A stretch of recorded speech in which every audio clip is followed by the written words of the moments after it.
Tengah-tengah malam ni, Alif dapat DM, apa hukum anak luar nikah dengan ayah kandung sendiri? Ada orang cakap boleh kahwin. Abang Alif, aurat saya dengan ayah kandung saya macam mana? Sebab baru saya tahu saya ni anak luar nikah. Mak saya kahwin dengan bapa saya lepas saya dilahirkan. Sedih. Sebenarnya masalah-masalah macam ni ramai yang tak tahu apa hukumnya. Baru ni Alif tengok satu cerita dekat Astro. Sebab tak boleh tengok wayang kan. So Alif tengok dekat Astro cerita ada apa dengan dosa. Mereka bukan bencikan kamu, Aurora. Mereka bencikan dosa yang mereka dah buat.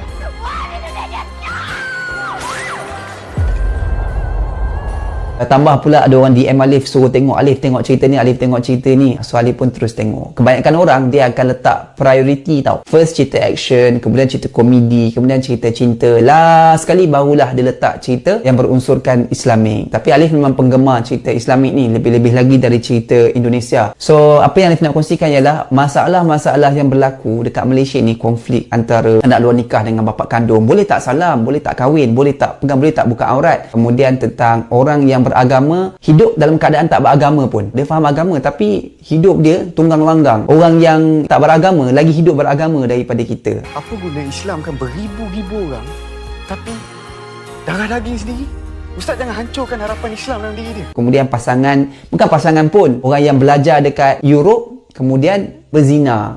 Begitu. So konflik-konflik yang berlaku dekat Malaysia ni ataupun seluruh dunia disentuh, malah diselesaikan dalam cerita Ada Apa Dengan Dosa. Sikitlah Alif nak cerita dekat korang semua. Cerita Ada Apa Dengan Dosa ni, dia kisah tentang, harap ni tak spoil lah. Kalau Alif cerita spoil nanti kan korang marah Alif pula, kena bash pula aku kan. Tapi insyaAllah tak spoil. Cerita tentang dua orang kawan ni, dia bukan pasangan, tak kahwin pun, bukannya bercinta pun. Dia orang ni belajar dekat Europe. Seorang ni belajar pengajian Islam. Itulah dia, belajar pengajian Islam. Tapi hidup tak Islam mana pun. Kemudian yang kedua ni, tak tahu, aku tak ingat dia belajar apa. Tapi dia orang belajar dekat Europe. Tapi kuatnya hasutan syaitan ni, kuat hebatnya syaitan ni, apa dia buat? Dia orang dua ni boleh berzina.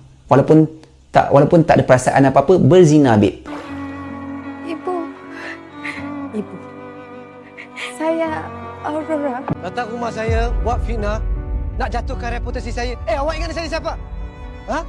Satu Malaysia tahu saya siapa. So, dia orang dapat anak luar nikah. Dia orang buat apa dengan anak luar nikah tu? Sampai hati dia orang tinggal dekat Europe seorang-seorang macam tu. Nak tahu macam mana perjalanan anak luar nikah dekat Europe ni? Dia duduk dengan siapa? Dia hidup dengan siapa? Macam mana pendidikan dia? Sampaikan hilang agama dia. Islam is perfect. Islam is peaceful. But why? Yang baik datang daripada Allah. Yang buruk datang daripada kesilapan kita sendiri. Tak tahu azan, tak tahu solat, semua tak tahu. So kau boleh tengok dekat Astro First lah, moga manfaat. Okay, banyak ilmu yang kau boleh ambil, yang mana cerita tentang hukum terus, bukan cerita tentang nasihat engkau perlu solat, kau perlu berusaha untuk berjaya. No, dia cerita tentang hukum terus dalam cerita tu. Memang lain lah. Dan jadikan ilmu itu jambatan kita ke syurga, insyaAllah. Okay, Assalamualaikum, bye.